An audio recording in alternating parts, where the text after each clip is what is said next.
नमस्कार और welcome back. आपको याद है कि उज़्बेकिस्तान का प्रधानमंत्री भारत में 3-4 दिन पहले थे और उसके बाद मोदी जी ताशकंद जाने वाले हैं। उज़्बेकिस्तान ने हमें ऑफर क्या किया? उन्होंने ऑफर किया कि वहाँ पे जो माइंस हैं उसे भारत की कोई स्टेट ओन्ड कंपनी उसको ले ले और वहाँ पे माइनिंग करे उज़्बेकिस्तान के अंदर। और उस सामान को लेकर जिसमें कॉपर है, कोबाल्ट है, गोल्ड है, इवन की रेयर अर्थ के मिनरल्स हैं, उसे वो भारत में लेकर आया जाए या उज़्बेकिस्तान में, दोनों जगह पे उसकी प्रोसेसिंग उसको किया जाए। अब गवर्नमेंट ने डिसाइड कर लिया कि वो सारे जो कॉन्ट्रैक्ट है उसे देके दिए जाएंगे। एक प्रोजेक्ट है जिसका नाम है काबिल। काबिल एक गवर्नमेंट की ओन्ड कंपनी है और ये सारे कॉन्ट्रैक्ट अब दिए जाएंगे भारत की एक स्टेट ओन्ड कंपनी काबिल, वो उज़्बेकिस्तान के अंदर जो उनकी स्टेट ओन्ड कंपनी है उसके साथ मिलकर ये काम करेगी। अब ये जो है सिर्फ रेयर अर्थ मिनरल्स के ऊपर बात नहीं है, ये 20 बिलियन डॉलर की जो चाइना की दादागिरी है दुनिया में, ये उसको मात देता है। मोदी जी ने चाइना के साथ सीधा युद्ध नहीं किया, उन्होंने एक युद्ध कर लिया है पूरे दुनिया के साथ कि जिस जिसकी दादागिरी है एक एक को चुन चुन के मैं खत्म करूंगा। इसलिए इतनी डील्स की जा रही हैं। कितनी डील्स हैं ये सारी डिटेल्स मैं आपके सामने रखने वाला हूं। ऐसा लगता है कि मोदी जी, आपको याद होगा कि मैंने कई बार वीडियो बनाया था कि मोदी जी आप जाके डील तो कराते हैं, लेकिन हमारे जो प्राइवेट सेक्टर के लोग हैं वो कोई डील करना ही नहीं चाहते। ये काम भी आप ही को करना पड़ेगा, डील भी आप कीजिए, कंपनी भी गवर्नमेंट की होनी चाहिए, वो जाके वहां से रेयर अर्थ मिनरल्स लेके आएगी। हमारे निकम्मे जो बिजनेसमैन हैं उनको तो पकी पकाई चाहिए। ऐसा लगता है कि शायद गवर्नमेंट ने हमारी बात सुन ली। मैं ये नहीं कह रहा हूँ कि मेरे कारण ये पॉलिसी बनी है, लेकिन मैंने कई गवर्नमेंट फोरम्स में मैंने इस बात को हाईलाइट किया है अपने वीडियोस के अंदर भी कि हमारे जो बिजनेसमैन हैं ये कोई भी इनिशिएट नहीं लेंगे। इनको सिर्फ पीएलआई स्कीम के अंदर इनको पेचकस यूज कर कर जो असेंबली काम करते हैं उसमें इनको सब्सिडी चाहिए। इसलिए जो हमारी डिपेंडेंसी है वो कभी अमेरिका के ऊपर टेक्नोलॉजी के ऊपर बनती है, कभी चाइना के ऊपर हम लोग रॉ मटेरियल के लिए हम धक्के खाते रहते हैं, क्योंकि वहाँ से सेमी फिनिश्ड गुड्स आते हैं भारत में, यहाँ पे उसको सिर्फ पैक किया जाता है और एक्सपोर्ट कर दिया जाता है। उसके बदले में ये सब्सिडी लेते हैं गवर्नमेंट से। दोस्तों वो चैप्टर आज खत्म हो रहा है and I am happy to announce कि हमारी गवर्नमेंट फाइनली वो वेकअप हो रही है। उन्हें पता लग गया हमारे बिजनेसमैन कोई काम नहीं करेंगे, क्योंकि उसका रीज़न है। गवर्नमेंट ने जब इन्वेस्टिगेट किया तो पता लगा कि जो भी फाइटर जेट्स हैं आज की डेट में, जैसे F-35 है, उसके अंदर 450 किलो रेयर अर्थ के मिनरल्स वो यूज़ होते हैं। तेजस है तो उसमें भी 300 से लेकर 350 किलो उसमें रेयर अर्थ मिनरल यूज़ होता है। अमेरिका अब तक क्या करता रहा? अमेरिका को, यूरोप को या भारत को अगर रेयर अर्थ मिनरल्स चाहिए अपने फाइटर जेट्स बनाने के लिए, अपने मोबाइल बनाने के लिए या अपनी सैटेलाइट्स बनाने के लिए, हमें चाइना से उस चीज़ को मंगवाना पड़ता था। ये क्रिटिकल वेपन्स की जो मटेरियल है ये हमारा सबसे बड़ा दुश्मन बनता गया, वेस्ट के लिए भी और भारत के लिए भी। अब जुलाई 20 को एक काम हुआ, एक सुसाइडल पैक्ट है जो ऑफिशियली एंड कर दिया गया, जहां पर अमेरिका का प्रेसिडेंट बोलता है मैं अब चाइना से सामान नहीं खरीदूंगा। व्हाइट हाउस ने, प्रेसिडेंट जो है वहां पे, उन्होंने साइन कर दिया एक ऑर्डर को जिसमें बता दिया गया कि चाइना को रेयर अर्थ का जो सप्लाई चेन है उससे बाहर निकाला जाएगा और अगर चाइना माल बेचता है तो हम सारे मिलकर वो सामान नहीं खरीदेंगे। और अगर उसको सामान चाहिए अमेरिका को, वो कहाँ से लेगा? उसने जो अपनी तिजोरी की चाबी है निकाल कर मोदी जी के हाथों में रख दी है। हमारा मीडिया बोलता है कि अमेरिका और इंडिया की बड़ी लड़ाई है। मैं पिछले 1-1.5 साल से बोल रहा हूँ, आप डीप स्टेट को और अमेरिकन प्रेसिडेंट को जब अलग कर देंगे आपको समझ आएगा कि जो लड़ाइयाँ आपके साथ हो रही हैं वो डीप स्टेट कर रहा है। उन्हें मोदी जी पसंद नहीं है।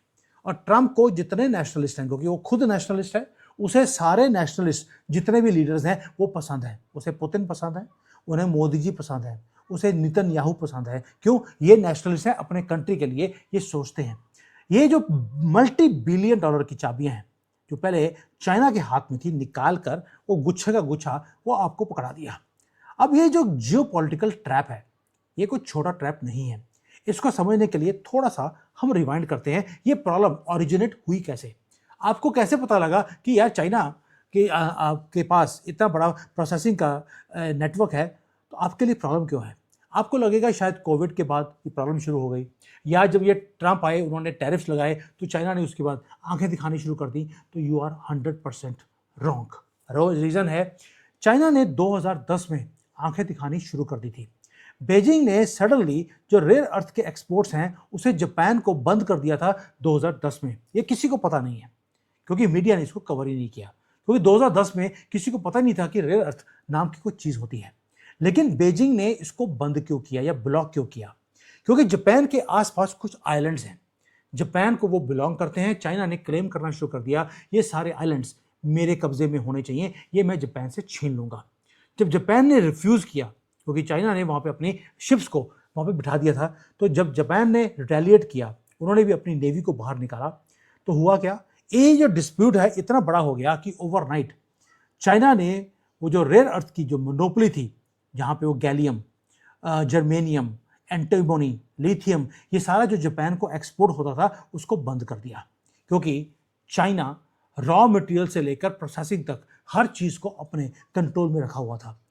रिफाइनरीज तक चाइना के कंट्रोल में थी। अब इमेजिन कीजिए, जो 2010 में प्रॉब्लम थी उसके बाद वेस्ट बोलता रहा कि ये मोनोपोली है, हमें कुछ करना चाहिए, लेकिन किसी भी प्रेसिडेंट ने वहां पे कुछ नहीं किया। अब डोनाल्ड ट्रंप जब आए हैं, जब उन्होंने देखा ये नाइटमेयर ये मेरे लिए और दुनिया के लिए बनता जा रहा है, हमें कुछ ना कुछ करना पड़ेगा। क्यों? क्योंकि अगर आपको हाइपरसोनिक मिसाइल बनानी है, आपको पैसे पहले रेयर अर्थ के लिए बीजिंग को पे करने पड़ते हैं। अगर आपको रेडार सिस्टम बनाना है, आपको मोबाइल बनाने हैं, ईवी बनानी है, कुछ भी बनाना है, आपको हमेशा ही बीजिंग को पैसे देने पड़ते हैं, वेस्ट को भी और भारत को भी। वेस्ट ने कुछ किया नहीं, होपलेसली वो एडिक्टेड थे कि यार चाइना से प्रोसेसिंग होकर चीपली आ तो रहा है, हमें बनाने की जरूरत क्या है। अब इसको कनेक्ट कीजिए राहुल गंदगी के साथ। राहुल गंदगी ने पार्लियामेंट में खड़े होकर बोला था मेक इन इंडिया हो ही नहीं सकता, हम चाइना को बीट कर नहीं सकते। वही चीज जो अमेरिका का डीप स्टेट बोलता रहा, वही लैंग्वेज राहुल गंदगी की भारत के पार्लियामेंट के अंदर थी। यहां पे जो कांग्रेस की गवर्नमेंट है वो सोती रही, वो काला टाइम 10 साल आपको याद होगा। वॉशिंगटन के अंदर भी जो गवर्नमेंट है वो सोती रही, और बीजिंग इस सारे टाइम में वो सप्लाई चेन को वेपन की तरह यूज करता रहा। अब फास्ट फॉरवर्ड कीजिए आज, ये तो हो गया 2010 की स्टोरी जो जापान से शुरू हुई थी। अब पिछले 24 महीने में चाइना ने दोबारा से जो स्क्रूज हैं उसको टाइट करना शुरू कर दिया। ऑफिशियली उन्होंने बैन कर दिया कि जो ये एक्सट्रैक्शन करते हैं मिनरल्स में से, जब आप सामान निकालते हैं लिथियम वगैरह, उसकी जो एक्सट्रैक्शन की टेक्नोलॉजी चाइना के पास है उसको एक्सपोर्ट को बैन कर दिया है। हो क्या रहा है, रॉ मटेरियल को बैन कर दिया, उसकी जो प्रोसेसिंग की टेक्नोलॉजी है उसको भी एक्सपोर्ट करने से चाइना ने बैन कर दिया। मैसेज क्रिस्टल क्लियर था कि अगर अमेरिका थ्रेटन करेगा चाइना को किसी भी टैरिफ्स के लिए, किसी और चीज के लिए, तो चाइना अमेरिका की जो मिलिट्री है उसको सामान देने से मना कर देगा, स्टाफ करेगा। एंड अमेरिका कुछ नहीं कर पा रहा, दे कुड नॉट फाइट। अब आते हैं कि उसके बाद बिल्डअप शुरू होता है। मोदी जी कुछ और कर रहे हैं, डोनाल्ड ट्रंप कुछ और कर रहे हैं। अब देखते हैं दोनों कर क्या रहे हैं। This is exactly happening at the same time. World watch कर रहा है कि अमेरिका पैनिक कर रहा है, तो न्यू दिल्ली ने आहिस्ता आहिस्ता पीसीस को मूव करना शुरू कर दिया। भारत को मालूम था ये मैसिव जियोपॉलिटिकल एक डीकपलिंग दुनिया में होने वाली है, दुनिया चाइना से बाहर निकलेगी, हमें वहां पर पहले ही खड़े होना पड़ेगा। तो मोदी गवर्नमेंट ने डिप्लॉय किया अपनी कंपनी, जिसके बारे में जनरली लोगों को नहीं मालूम, उसका नाम है काबिल, KABIL। अब काबिल का मतलब क्या है, अब मुझे समझाने की जरूरत नहीं आपको। ये एक सोल मिशन है जो हंट डाउन कर रहा है। ये कंपनी का काम है कि दुनिया भर में कहीं भी क्रिटिकल मिनरल्स हैं, दुनिया भर में और भारत में, उसे ढूंढा जाएगा। और हम कोई ग्रैंड अनाउंसमेंट्स नहीं कर रहे, ना प्रेस के अंदर कोई रिलीज है, ये बस क्वाइटली एग्रीमेंट्स को साइन किया जा रहा है। अभी क्या किया, 5 मैसिव लिथियम ब्लॉक्स अर्जेंटीना में फॉर सेल थे, हमने खरीद लिया। दूसरा, एक्सक्लूसिव जो एक्सप्लोरेशन है ऑस्ट्रेलिया के अंदर, अभी मोदी जी गए थे वहां पर, हम जाकर डील साइन कराए कि हम ऑस्ट्रेलिया के साथ मिलकर अकेले हम वो एक्सट्रैक्शन का काम करेंगे। तीसरा, चिली गए थे लास्ट ईयर, वहां पर हाई लेवल का जो डाटा शेयरिंग है वो हमने इनिशिएट कर दिया कि कहां पे मिनरल्स हैं उसको निकाला जाएगा और प्रोसेस भारत में किया जाएगा। उज़्बेकिस्तान है, उसके साथ हमने डील कर लिया, वो हमारी काबिल को वहां पे बुलाना चाहते हैं उज़्बेकिस्तान में, और मोदी जी काबिल ही हैं, वो साथ में काबिल को लेके भी जाएंगे। दोस्तों, हम यहीं पर स्टॉप नहीं हुए, क्योंकि हमें पता लग गया कि ये एक क्रूशियल फैक्ट है। अगर हमें अपनी कंट्री को आगे लेके जाना है, हमें काबिल बनना भी पड़ेगा और काबिल लेके भी जाना पड़ेगा। दूसरा, रॉ मटेरियल तो आपको मैंने बता दिया आपको कि रॉ मटेरियल हमने अपने कब्जे में दुनिया भर में करने शुरू कर दिए। गवर्नमेंट टू गवर्नमेंट डील्स हो रही हैं, गवर्नमेंट की कंपनी डील भी कर रही है, लेकिन रॉ मटेरियल लेने के बाद उसे प्रोसेस भी करना पड़ता है। प्रोसेसिंग की टेक्नोलॉजी भारत के पास नहीं है। हमें ट्रस्टेड पार्टनर चाहिए थे जिसके पास एडवांस्ड टेक्नोलॉजी हो। तो मोदी जी ने इनिशिएट कर दिया एक और साइलेंट हैंडशेक। हमने क्या किया, सबसे पहले हमने क्रिटिकल मिनरल्स का एग्रीमेंट किया जापान के पास, उनके पास टेक्नोलॉजी है। उसके बाद हमने इंडोनेशिया गए, आपको याद है ताकाइची जापान की प्रधानमंत्री पहले भारत में आई, इमीडिएटली वो मीटिंग के बाद मोदी जी इंडोनेशिया चले गए। हमने इंडोनेशिया में जाकर जो मैसिव उनके जो निकल के रिजर्व्स हैं हमने उसको खरीद लिया। उसके बाद मोदी जी गए ऑस्ट्रेलिया में, वहां जाकर जो स्ट्रेटेजिक माइनिंग है उसके एग्रीमेंट्स हमने ऑस्ट्रेलिया के साथ हमने साइन कर लिए। अब वो सारा क्रिटिकल मिनरल्स जो पहले चाइना जाते थे अब वो भारत में आएंगे। अब नोटिस कीजिए एक पैटर्न को, ये मैंने तब भी वीडियो बनाया था, किसी मीडिया ने कवर नहीं किया था। हमने पहले जापान के साथ डील किया, फिर ऑस्ट्रेलिया के साथ किया, और ये दोनों कंट्रीज क्वाड के मेंबर्स हैं। इंडोनेशिया अनडिस्प्यूटेड निकल का एक जो गढ़ है, पूरे दुनिया को वो निकल वो सप्लाई करता है। हमने इनके साथ सिस्टमेटिकली बिल्ड किया है एक ऑल्टरनेट सप्लाई चेन का एक किला हमने क्रिएट कर लिया जो बाईपास करता है चाइना को कंप्लीटली, और उसकी जो पूरी सबसे बड़ी इंडस्ट्री है उसको हमने मात दिया है। दोस्तों ये तो हो गया जो भारत कर रहा है। अब आप देखिए एट दिस मोमेंट एक टर्निंग पॉइंट और आ गया। आपने दुनिया भर में जाकर टेक्नोलॉजी भी अपनी ओके कर ली, आपने माइंस को खरीदना भी शुरू कर दिया। At the same exact moment एक calculated permanent change Donald Trump ने कर दिया।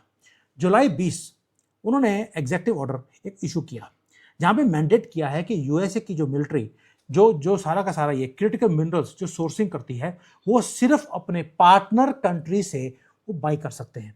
भारत को वो स्ट्रेटेजिक पार्टनर अमेरिका मानता है, चाइना को एडवर्सरी माना जाता है, और जो एडवर्सरीज हैं उनको स्ट्रिक्टली परमानेंटली उसको लॉक कर दिया, कमरे से बाहर निकाल के फेंक दिया। यानी कि पाकिस्तान के साथ दोस्ती है तो ये भी आउटस्टैंडिंग है, इसलिए कमरे के बाहर ये आउटस्टैंडिंग खड़े रहेंगे।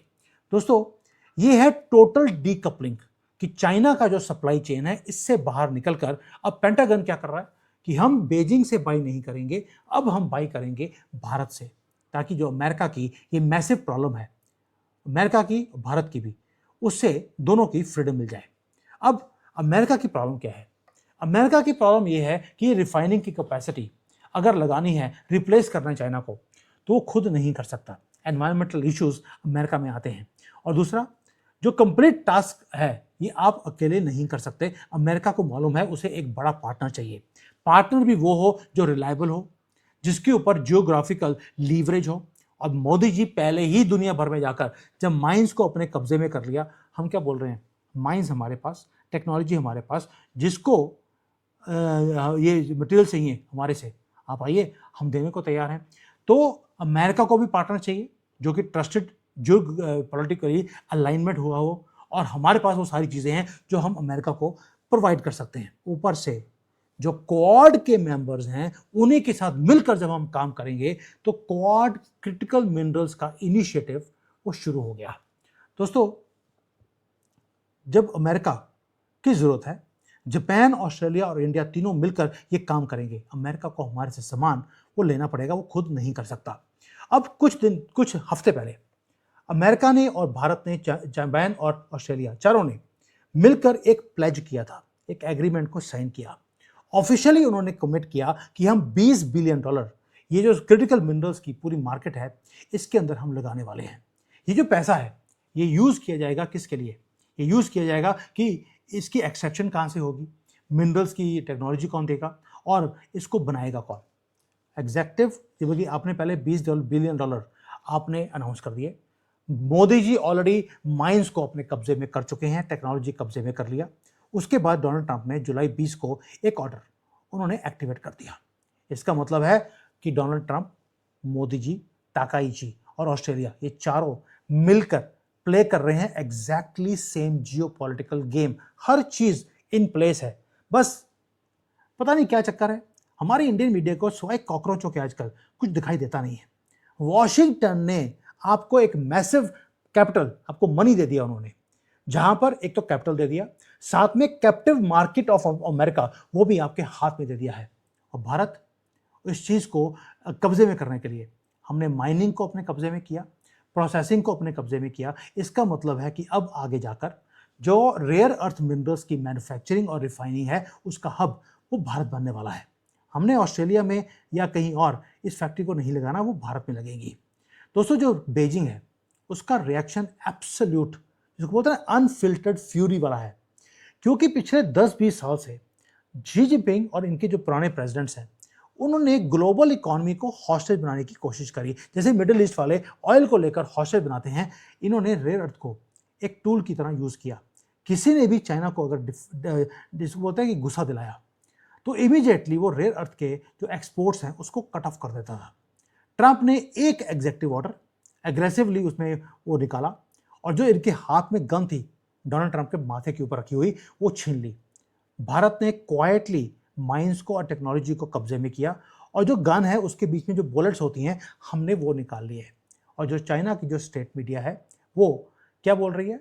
वो बोल रही है कि क्वाड जो है वो कोऑर्डिनेट कर रहा है चाइना के खिलाफ, क्योंकि चाइना बहुत तेजी से राइज कर रहा है। और भाई मैं चाइना में रहता हूँ, इनकी कितनी राइज है नर्क में जाने की वो मैं ही बता सकता हूँ आपको। तो ये जो डेस्परेशन है चाइना की, वो फ्रेम क्या कर रहे हैं कि ये जो टैरिफ वॉर है ये सारे इकट्ठे मिलके हमारे अगेंस्ट हैं, वो इसलिए है क्योंकि चाइना की, वो कहते हैं पंजाबी में फटके हाथ से आ गई, वो वाला हाल है चाइना का आज की डेट में। दोस्तों, ये जो स्ट्रक्चरल वायरिंग है ग्लोबल डिफेंस इंडस्ट्रियल बेस की, जहां पे चाइना की जो मोनोपोली थी उसे डिसमेंटल किया जा रहा है रियल टाइम में। मैं बार बार बोलता हूं, मोदी जी खुद काबिल हैं, इसलिए उन्होंने कंपनियां भी रखी हैं जिसका नाम ही काबिल हो। मैं नॉन काबिल राहुल गंदगी की और कंजरवाल की बात नहीं कर रहा, ये तो सारे फेल्ड लोग हैं। हम बात कर रहे हैं एक जो डॉट्स हैं जो मोदी जी जोड़ते जा रहे हैं पूरे दुनिया में जाकर। उज्बेकिस्तान उसकी आखिरी कड़ी है, तभी सेंट्रल एशिया में हम जा रहे हैं। रियल स्टोरी ये है which is massive end game changing. वो ये है कि वॉशिंगटन अब आउटसोर्स करेगा अपना क्रिटिकल नेशनल सिक्योरिटी का जो उसकी वनरेबिलिटी है वो चाइना से निकाल कर वो भारत को देने वाला है। एंड जो पूरा फिक्स है ये सारे के सारा जो होने वाला है वो है भारत और क्वाड मिलकर ये सारे काम करेंगे। दोस्तों, भारत के लिए पे ऑफ क्या है? इकोनॉमिकली आप समझ सकते हैं, हमारे पास बिलियंस ऑफ डॉलर्स के अपने पास वो प्रोसेसिंग के पैसे आएंगे। But it is also about future technologies. अगर इलेक्ट्रिक व्हीकल्स के लिए आपको बैटरी चाहिए जो डोमेस्टिक यूज़ के लिए और दुनिया को एक्सपोर्ट करनी है, तो आपके पास वो टेक्नोलॉजी अब आने वाली है, मिनरल्स भी और टेक्नोलॉजी भी। अगर आपको अमेरिका के मिलिट्री इंडस्ट्रियल कॉम्प्लेक्स में एंट्री चाहिए तो उसके लिए आपको बैक हैंड आपके हाथ में होना चाहिए। यूनाइटेड स्टेट्स की जो गवर्नमेंट है वो लीगली अब आपसे बाई करने के लिए तैयार है, क्योंकि आप एक स्ट्रेटेजिक एक पार्टनर है। जो बिलियंस ऑफ डॉलर्स के डिफेंस के कॉन्ट्रैक्ट्स पहले फ्लो होते थे किसी और के पास, अब वो भारत की कंपनीज के पास वो आने वाले हैं या आने शुरू हो जाएंगे।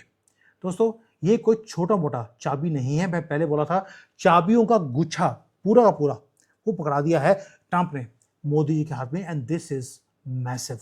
चाइना को 30 साल लगे ये पूरे एम्पायर को बिल्ड करने के लिए, और मोदी जी वो कहते तुमने एम्पायर खड़ा किया है, दरवाजे के किले के दरवाजे तुमने बंद किए हैं। बस मोदी जी ने जाके पता नहीं कौन सा खुल जा सिम बोला और दरवाज़ा खोल दिया, खुद सीधा अंदर निकल गए फ्रंट डोर में से। दोस्तों, ये है brand new geopolitical chess board. जो मिडल ईस्ट है वो ऑयल के वॉर में ऑलरेडी फंसा हुआ है। जो अगला ग्लोबल कॉन्फ्लिक्ट है वो क्रिटिकल मिनरल्स के लिए वो लड़ने वाला है। चाइना को हमने मात दे दिया अमेरिका के साथ मिलकर, हमने फ्रंट रो की जो सीट है उसे सिक्योर कर लिया, और एक काम और भी किया कि जो चाइना है वो अब अपनी जो ग्लोबल मोनोपोली है वो क्वाइटली उसको सरेंडर करनी पड़ेगी, उसके पास कोई चॉइस नहीं है। चाइना भारत से अकेला तो लड़ सकता है, लेकिन अमेरिका, जापान, ऑस्ट्रेलिया, भारत चारों के साथ मिलकर वो लड़ नहीं सकता। अब बीजिंग करेगा क्या? बीजिंग को पता है कि वो लड़ नहीं सकता, वो फ्लड करेगा मार्केट को। वो चीप सब्सिडाइज्ड जो मिनरल्स होते हैं उसको मार्केट में वो फेंकने की कोशिश करेगा, ताकि जो क्वाड का जो सप्लाई चेन है वो बैंकरप्ट हो जाए। भारत के पास उतना अभी क्लाउड नहीं है कि हम इस सस्ते माल को हम बीट कर सके। चाइना को लगता है यार 6 महीने, साल, 2 साल मुझे बेचना पड़ेगा, मुझे कोई फर्क पड़ता नहीं है। ये है डर्टी इकोनॉमिक ट्रिक जो चाइना हमेशा ही खेलता है, and I can guarantee you इनका डीएनए में जानता हूँ। ये आपको ख़त्म करने के लिए, ये अपने रॉ मटेरियल को ख़त्म कर देंगे। इनके पास 2-3 साल का रॉ मटेरियल पड़ा है अभी भी, ये सस्ते में, ताकि आप शुरू होने से पहले आपका प्रोजेक्ट वायबल ना रहे। तो अब इसलिए भारत करेगा क्या? ये लंबी लड़ाई है। क्वेश्चन अब ये नहीं है कि क्या भारत रॉ मटेरियल्स को सिक्योर करेगा, वो तो कर लिया हमने। इसकी प्रोसेसिंग करेगा, वो करनी शुरू कर दी है। अब क्वेश्चन ये है कि क्या हमारे पास वो रूथलेस स्टेमिना है कि हम चाइना की जो गंदी गेम्स हैं उसके अगेंस्ट अपने आप को हम डिफेंड कर सके। इसके लिए आपको स्टेमिना चाहिए, इसके लिए आपको पूरी कंट्री को अपने गवर्नमेंट के साथ आपको खड़ा होना पड़ेगा, क्योंकि अब भारत में इन्फ्लेशन बढ़ने वाला है। हमारी स्टॉक मार्केट, हमारी कंपनीज, हमारे जो फ्यूचर के जो कॉन्ट्रैक्ट्स हैं, जो प्रोजेक्ट्स हैं, इसको अटैक किया जाएगा। एनवायरनमेंट के नाम पे इनको रोकने की कोशिश की जाएगी। ये युद्ध अभी शुरू हुआ है दोस्तों, और भारत ने लीड लेना शुरू कर दिया। और जो लीडर होता है, जो कोई काम करता है, गालियां भी उसको पड़ती हैं, फेस भी उसको म्यूजिक को करना पड़ता है। ये लड़ाई लंबी है, चाइना इतनी जल्दी से आपको जीतने नहीं देगा। अमेरिका का जो डीप स्टेट है वो भी आपको जीतने नहीं देगा। उन्होंने ऑलरेडी बोलना शुरू कर दिया कि चाइना के साथ हमने जो गलती करी थी, हम भारत की राइज में हम वो गलती नहीं करना चाहते। हम चाहते हैं कि भारत आहिस्ता आहिस्ता घिसरता घिसरता वो राइज करे, ताकि हम इनको यूज करते रहें। क्या मोदी जी भारत को यूज होने देंगे? मुझे लगता नहीं है। इसमें भी कोई ना कोई लोचा आगे आने वाला है। तभी बोल रहा हूँ, अगर मोदी जी काबिल हैं तो काबिल कंपनियों के साथ और काबिल लोगों के साथ वो मिलकर काम कर रहे हैं, इसलिए कुछ बड़ा ही अच्छा होगा। Let's see what happens. Thank you. जय हिंद एंड वंदे मातरम।